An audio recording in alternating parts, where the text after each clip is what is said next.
Hey guys, it's Brandon Miniman from PocketNow.com. The Motorola Droid Razr is still the thinnest phone on the planet at 7.1 millimeters thick. That's super thin. But like most other smartphones, the Droid Razr's battery life isn't that amazing. You're going to have to charge every day, maybe even a little bit more if you're using it in a heavy use case scenario. What happens when you take a huge battery and stick it inside of the Droid Razr? You get the Droid Razr Max, and in this video we're going to unbox it. Let's get to it.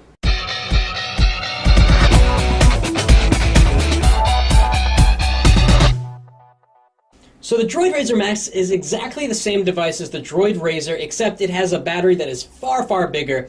3,300 milliamp hours. That is pretty much the biggest we've seen on any phone yet, which has added to its thickness by only 2 millimeters, which is quite impressive. So we went from 7 millimeters to about 9.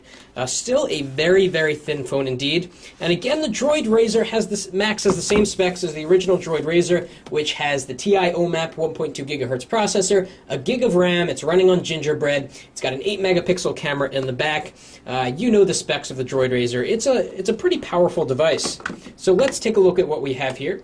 We have the Droid Razr Max, which, yeah, definitely feels a little bit thicker than the original Razr, but not by much, just 2 millimeters. What we have here is a smoother backing in terms of the depth. In the Droid Razr, you get the camera area, and then it goes down, sinks in a bit, and then it's very thin here. Now it's kind of leveled out a bit. So there's probably nothing that good inside of the box, so we're not even going to bother going the rest of the way.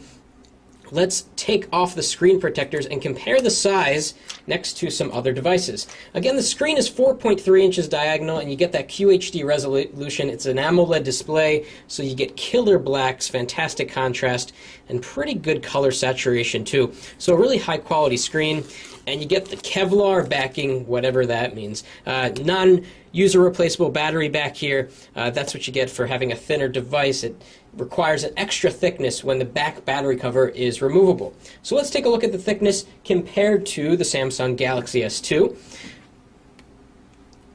And at this point, the Droid Razr Max becomes thicker than the Galaxy S2. But the original Droid Razr is thinner than all other smartphones out there.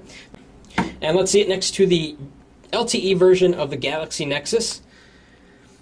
They seem about the same thickness. Again, the Galaxy Nexus has this curve, so it's not very telling of exactly how thick it is unless you were to measure it very specifically. But in terms of thickness, the Droid Razr Max feels a little bit thinner than the Galaxy Nexus LTE. Let's take a look at the thickness next to the iPhone. And it's definitely thinner than the iPhone. The iPhone used to be one of the thinnest devices, and now it's definitely not. Still a thin phone, but nothing like the Galaxy S2 and the Galaxy Nexus, and especially the Droid Razr here.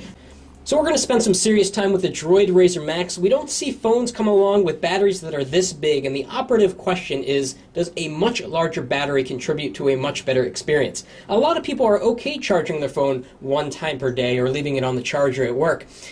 Does having a phone that can last 2 days with heavy use, or even 3 days, make that big of a difference? Is it worth the $100 price increase that Verizon is charging? This is $300 versus the Droid Razr, which is $200. We're going to answer that question coming up soon. If you like this video, please give us a thumbs up, and if there's something particular you want us to test on the Droid Razr Max, let us know in the comments. Thanks for watching.